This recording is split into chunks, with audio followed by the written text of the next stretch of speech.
लगभग 10 साल पहले की बात है, जब ब्रिटेन ने भारत को कोई भी विशेष तकनीक देने से इनकार किया था।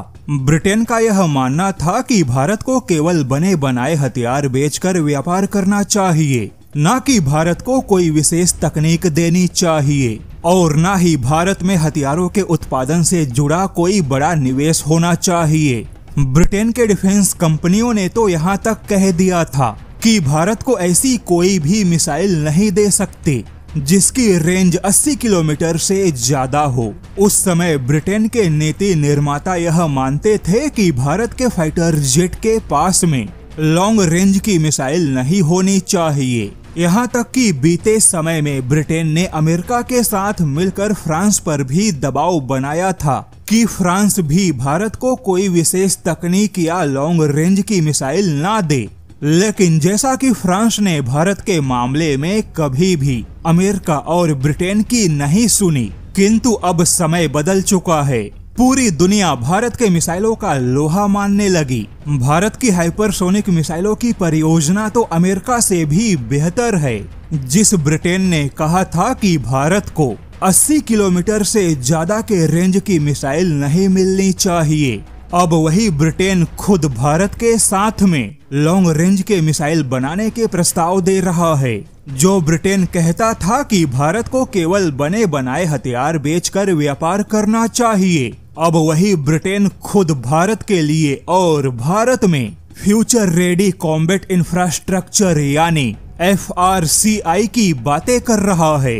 यानी कि खुद ब्रिटेन अब भारत में ऐसे सैन्य ढांचे में निवेश करना चाहता है जहां वर्तमान हथियारों के अलावा भविष्य के हथियारों का भी उत्पादन हो सके।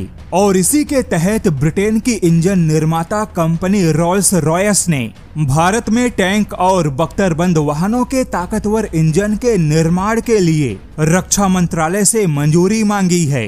ब्रिटेन कह रहा है कि भारत हमें मंजूरी दे और हम भारत में वर्तमान और भविष्य के इंजनों का निर्माण करेंगे। हालांकि ब्रिटेन का यह कदम भारत में स्रोत और बिक्री मॉडल से हटके गहरे स्थानीयकरण की ओर बड़ा कदम है, क्योंकि पहली बार ब्रिटेन के रॉल्स रॉयस ने टैंक और बख्तरबंद वाहनों के इंजन के टेक्नोलॉजी ट्रांसफर के साथ में भारत में स्थानीय उत्पादन, असेंबली और भविष्य में इंजीनियरिंग क्षमताओं के विकास की पेशकश कर रहा है। ब्रिटेन ने यहाँ तक दावा किया है कि वह भविष्य के प्लेटफॉर्म के लिए बख्तरबंद वाहन और टैंकों के विभिन्न प्रकार के आवश्यकताओं के हिसाब से 450 से लेकर 1500 हॉर्स पावर के इंजन का निर्माण करेगा। हालांकि अब सवाल है कि जिस ब्रिटेन ने कभी भारत को तकनीक ना देने की बातें कही थी, अब वही ब्रिटेन भारत में इंजन के निर्माण के लिए तैयार है।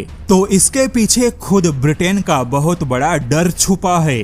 ब्रिटेन यह समझ चुका है कि यदि उसने आज भारत के साथ में सहयोग और साझा विकास के नीति पर काम नहीं किया, तो कल भारत खुद अपने उच्च क्षमता के तकनीक विकसित करेगा। इसके अलावा जर्मनी और फ्रांस जैसे देशों का भारत के हथियारों के बाजार में मजबूत पकड़ होगी, जबकि ब्रिटेन हमेशा के लिए भारत के बाजार से बाहर हो सकता है, क्योंकि ब्रिटेन ने जिन हथियार और जिन मिसाइलों के लिए भारत को इनकार किया, भारत ने उन हथियारों को या तो खुद बनाया या फ्रांस और इजराइल के सहयोग से विकसित किया।